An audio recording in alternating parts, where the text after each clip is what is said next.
नमस्ते। दिन भर की टॉप इंपॉर्टेंट डिफेंस अपडेट पर आपका स्वागत है। आज की टॉप हेडलाइंस की डीआरडीओ ने एक ऐसी मिसाइल पर काम करना शुरू कर दिया है जिसकी रेंज करीब 15,000 किलोमीटर की रहेगी, यानी कि भारत से बैठे बैठे दुनिया के किसी भी कोने पर हमला किया जा सकता है। जल्द ही इंडियन एयरफोर्स को गौरव ग्लाइड बम की 300 यूनिट्स डिलीवर की जाएंगी। डीआरडीओ की तरफ से तैयार की गई अस्त्रा MK3 के अपकमिंग टेस्ट में कुछ टाइम लग सकता है। स्काईरूट एरोस्पेस तेलंगाना के अंदर एक नई यूनिट सेटअप करने वाली है और इसमें 500 करोड़ रुपए की इन्वेस्टमेंट की जाएगी। भारत की एक कंपनी ने यूएवी को काउंटर करने वाली एक टेक्नोलॉजी को न सिर्फ बना करके तैयार किया है बल्कि दुनिया को एक्सपोर्ट भी किया जा रहा है। आइए आज के इस वीडियो में सारी इंपॉर्टेंट अपडेट डिटेल्स में आपको बताते हैं। यदि आपको हमारी ये न्यूज सीरीज पसंद आए तो इस वीडियो को लाइक और चैनल को सब्सक्राइब जरूर कीजिएगा। सबसे पहले डीआरडीओ से आ रही अपडेट की बात की जाए तो ये बात आप जानते होंगे कि डीआरडीओ हर महीने कोई ना कोई एक नई मिसाइल का परीक्षण करते हैं, लेकिन जब बात आती है ऐसे मिसाइल्स का जो काफी ज्यादा लॉन्ग रेंज वाली हो, यानी कि जिनकी रेंज कई हजार किलोमीटर्स की हो, तो इस पर काफी रिसर्च के बाद काम किया जाता है। जहां डीआरडीओ की तरफ से आ रही अपडेट ये है कि जहां एक तरफ 2000 किलोमीटर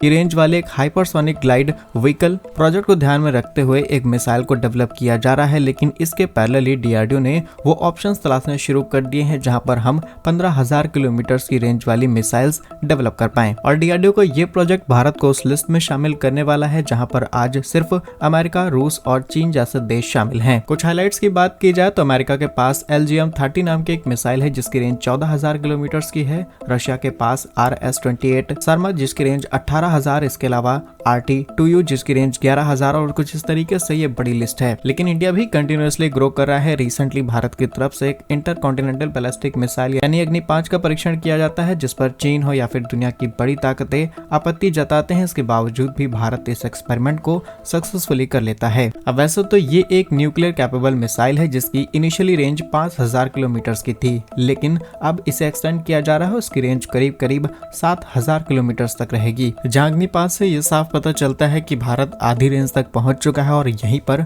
अब नए जियोपॉलिटिकल गेम शुरू हो सकते हैं। बिकॉज इंडिया टू अमेरिका की बात की जाए सेंटर टू सेंटर तो ये डिस्टेंस लगभग 13,378 किलोमीटर की है, यानी कि भारत से बैठे बैठे हम अमेरिका तक को टारगेट कर सकते हैं और ये भारत के लिए सबसे लॉन्गेस्ट डिस्टेंस हो सकती है। यानी कि भारत अब वो देश बन जाएगा जो एक जगह से दुनिया पर कहीं पर भी किसी लोकेशन पर आसानी से हमला कर सकता है। तो आने वाले समय में हो सकता है कि अमेरिका थोड़ा बहुत भारत को प्रेशराइज करे, लेकिन इसकी पॉसिबिलिटीज बहुत ज्यादा कम है। बिकॉज रिसेंटली अमेरिका ने पाकिस्तान को भी प्रेशराइज किया है उनकी नई मिसाइल एक्सपेरिमेंट को लेकर के और डेवलपमेंट को लेकर के। लेकिन भारत के केस में कंडीशन बिल्कुल अलग हो जाती है। भारत रिस्पॉन्सिबिलिटी लेता है हर एक चीज की, इसलिए शायद अमेरिका यहाँ पर भारत को रोकने की कोशिश ना करे, या फिर जिस तरीके से हमने परमाणु परीक्षण किया था उसी तरीके से भारत को रोकने की कोशिश की जा सकती है। अब ये पूरी कंडीशन उसी चीज पर डिपेंड करती है जब भारत इस मिसाइल को सक्सेसफुली बना करके तैयार कर लेगा। आपके हिसाब से अमेरिका भारत को रोकने की कोशिश करेगा या फिर नहीं? कमेंट्स में यस और नो के साथ आंसर जरूर कीजिएगा।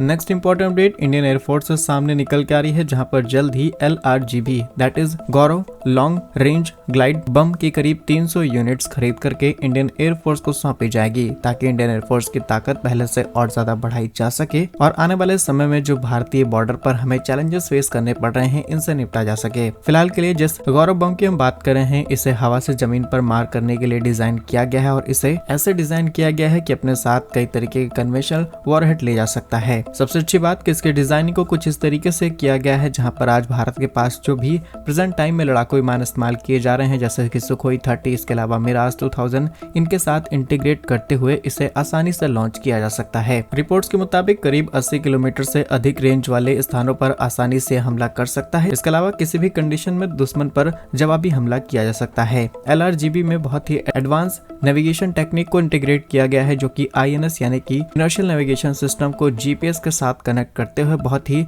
एक्यूरेट लोकेशन पर टारगेट करता है। कुछ और बेसिक डिटेल्स, इसका वजन करीब 1000 किलोग्राम का है और इसे अडानी डिफेंस भारत फोर्स के साथ मिल करके तैयार किया जा रहा है। नेक्स्ट इंपॉर्टेंट अपडेट डीआरडीओ से सामने निकल के आ रही है जहां पर डीआरडीओ की तरफ से तैयार की गई अस्त्रा MK3 BVRAAM यानी कि beyond visual range air to air missile को लेकर के कुछ कॉम्प्लेक्स प्रॉब्लम्स सामने आ रही हैं। वैसे तो डीआरडीओ ने इसे जब तैयार किया तो इसके अंदर सॉलिड फ्यूल डेक्टेड रैमजेट का इस्तेमाल किया गया जिससे इसके जो ग्राउंड टेस्ट थे उन्हें आसानी से परफॉर्म किया गया, लेकिन अब ग्राउंड टू एयर जो टेस्ट होने वाले हैं इसको लेकर के कई बड़े चैलेंजेस भारत के सामने आ रहे हैं। बिकॉज इस तरीके के एक्सपेरिमेंट्स में हमें बहुत सारी चीजों का ध्यान रखना होता है। किसी भी रडार सिस्टम में इसे आसानी से स्कैन ना किया जा सके या फिर ये अपने साथ कुछ ऐसी चीजें लेकर के चले जिससे स्कैन किए जा रहे रडार्स को कंफ्यूज किया जा सके। अब ये कुछ बड़े चैलेंजेस हैं डीआरडीओ के सामने, देखते हैं इसे किस तरीके से काउंटर किया जाता है। लेकिन ये भारत के लिए बहुत ही इंपॉर्टेंट मिसाइल बन जाती है, बिकॉज इसे जब तैयार किया गया तो इसकी रेंज करीब 350 किलोमीटर की और इसे डायरेक्टली कंपेयर किया जा सकता है यूरोप की मीटियोर मिसाइल से।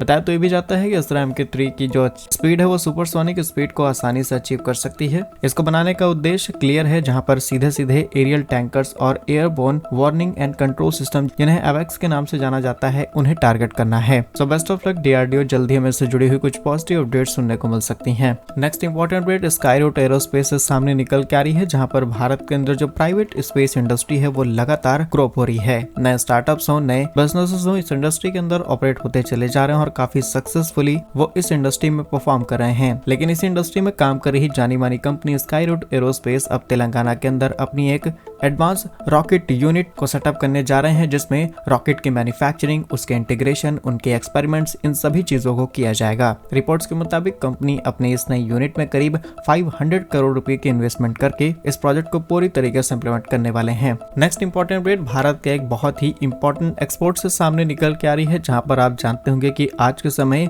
यूएवीज कितने ज्यादा इस्तेमाल होने शुरू हो चुके हैं। चाहे यूरोप की बात हो, अमेरिका की बात हो, इजराइल हमास हो, इवन रशिया यूक्रेन, हर जगह पर हमें यूएवीज और स्मार्ट ड्रोन्स देखने को मिले हैं। लेकिन जितना ज्यादा ये ड्रोन्स बढ़ते रहेंगे उतना ज्यादा उस टेक्नोलॉजी की भी इंपॉर्टेंस बढ़ जाएगी जो इन्हें काउंटर करती है। और अब भारत ने इस फील्ड में काफी अच्छी परफॉर्मेंस की है। रिसेंटली रिपोर्ट्स के मुताबिक भारत की टोनबो इमेजिंग कंपनी की तरफ से एक ऐसे सिस्टम को तैयार किया गया है जिसका नाम है वॉल्ट एंटी यूएवी सिस्टम, जो लगातार बढ़ रहे हवाई खतरों से निपटने के लिए तैयार की गई एक टेक्नोलॉजी है। रिपोर्ट्स के मुताबिक अर्मेनिया को इसे एक्सपोर्ट किया गया है, जहां पर इस टेक्नोलॉजी की खासियत की बात की जाए तो सामने से आने वाला किसी भी प्रकार का ड्रोन हो या फिर यूएवी, उसे आसानी से काउंटर किया जा सकता है। साथ ही इस टेक्नोलॉजी की कुछ खासियत की बात की जाए तो ये अपने लक्ष्यों को आसानी से ट्रैक कर सकता है, उन्हें कई प्रकार की फ्रीक्वेंसीज जनरेट करते हुए बेअसर भी आसानी से कर सकता है। और हमला करने की तो बात ही नहीं है कि उसे न्यूट्रल करते ही वो डिवाइस पूरी तरीके से काम करना ही बंद कर देगी। फिलहाल इस मशीन को और ज्यादा ताकतवर बनाने के लिए इसमें कई प्रकार के AI फीचर्स इंटीग्रेट किए गए हैं, मल्टी सेंसर्स को लगाया गया है और अलग अलग कंडीशंस के हिसाब से इसे डिजाइन और तैयार किया जा चुका है। साथ ही सिस्टम के अंदर बहुत सारी फ्लेक्सिबिलिटीज हमें देखने को मिलती हैं जो कि सॉफ्ट एंड हार्ड किल आसानी से कर सकता है। तो ये है आज की कुछ इंपॉर्टेंट अपडेट्स। तो क्या कुछ कहना है आपका इस वीडियो के बारे में कमेंट्स में जरूर बताइए। भारत कैसे ही वीडियोस पाने के लिए वीडियो को लाइक, चैनल को सब्सक्राइब जरूर कीजिए। वंदे मातरम, भारत माता की जय।